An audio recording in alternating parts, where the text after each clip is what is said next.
আমার বাড়িতে যেহেতু নতুন মেহমান আসবে এই উপলক্ষে কিন্তু অনেক কিছু আয়োজন করলাম। এ নিয়ে থাকছে আজকের ব্লগ। কে আসছে লাস্ট পর্যন্ত দেখতে থাকেন তাহলে জানতে পারবেন। হ্যালো এভরিওয়ান, আসসালামু আলাইকুম। কেমন আছেন আপনারা সবাই?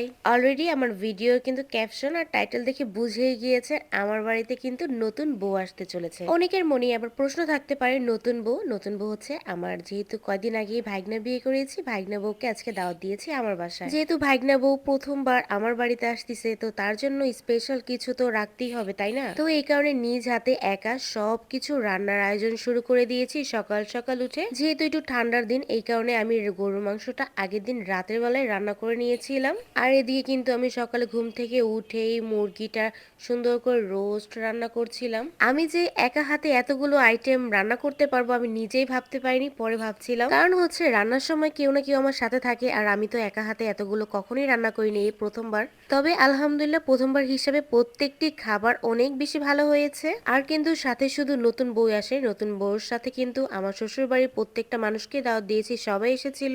তো আলহামদুলিল্লাহ সবাই মিলে অনেকটা সুন্দর একটা সময় কেটেছে। দুপুরে খাওয়া দাওয়া করেছি সবাই একসাথে। ওদিকে এক এক করে আমি পোলাওটা বসিয়েছি, ওদিকে আমার রোস্টও প্রায় শেষ পর্যায়ে। এদিকে আমি ডিম সিদ্ধ করে নিয়েছি, ডিমটা ভেজে নিয়েছিলাম। সাথে কিন্তু আমি কিছু টিকা বানিয়েছিলাম, আর যেহেতু আমার শাশুড়ি ভাত খাবে এই কারণে তার জন্য ভাত রান্না করেছিলাম। আর পোলাওর সাথে কিন্তু গরম গরম টিকা তারপরে ইলিশ মাছ ভাজা হলে কিন্তু বেশ লাগে খেতে। যেহেতু নতুন বউ আমার বাড়িতে প্রথম আসবে এই কারণে কিন্তু আমি আগের দিনই টিকা বানিয়েছিলাম, আর সাথে কিন্তু পুডিং বানিয়েছিলাম। এটাও নেক্সট টাইম আপনাদের সাথে শেয়ার করব কিভাবে বানিয়েছি টিকাটা। এই তো দুপুর গড়ানোর আগেই আমি চেষ্টা করেছি তারা আসার আগে যেন প্রত্যেকটি খাবার রেডি হয়ে যায়। এই তো মাশাআল্লাহ আমার প্রত্যেকটি খাবার রেডি হয়ে গিয়েছে। যেহেতু ঠান্ডার সময় এই কারণে আমি ইলিশ মাছটা অর্ধেক ভাজা দিয়েছিলাম, তারা আসার আগে ইলিশ মাছটা ভেজে দিয়েছি। আর গরুর মাংস কিন্তু গরম গরম। তারা আসতে যেহেতু লেট করেছে এরপর খাওয়া দাওয়া শুরু করে দিই। এরপর এক এক করে আগে ছেলে মানুষগুলো খায়, তারপর আমরা সব একসাথে বসি। এরপর যে যার যার মতো কাজে চলে যায়। এরপর আমরা মেয়েরা একসাথে বসে আড্ডা দিচ্ছিলাম, গল্প গুজব করছিলাম। এরপর সবাই মিলে চা খাবো, এই জন্য চা বসাই দিলাম। আর যেহেতু আমাদের নতুন জামাই অনেক কিছু খাবার নিয়ে আসছে,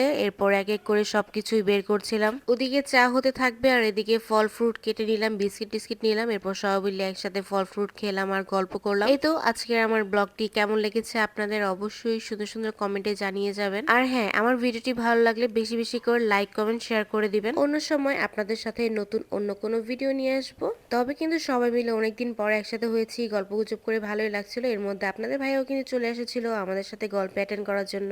এরপর এই গল্পের আড্ডার মধ্যে আমাদের নতুন আরেকটি প্ল্যান হয়ে গেল, সেই প্ল্যান মতো সবাই মিলে একসাথে ঘুরতে যাব বলে। এদিকে আমরা গল্পর ছলে, ওদিকে বাচ্চাগুলো রেডি হচ্ছে যেহেতু চলে যাবে, তারাও অনেক বেশি এনজয় করেছিল। আমি কিন্তু চা পছন্দ করি না, কিন্তু তাদের সাথে আমিও বিস্কিট ভিজিয়ে চা খাচ্ছিলাম। এরকম নতুন নতুন ভিডিও দেখতে হলে আমার চ্যানেলের সাথেই থাকুন। সবাই ভালো থাকবেন, সবাইকে আল্লাহ হাফেজ।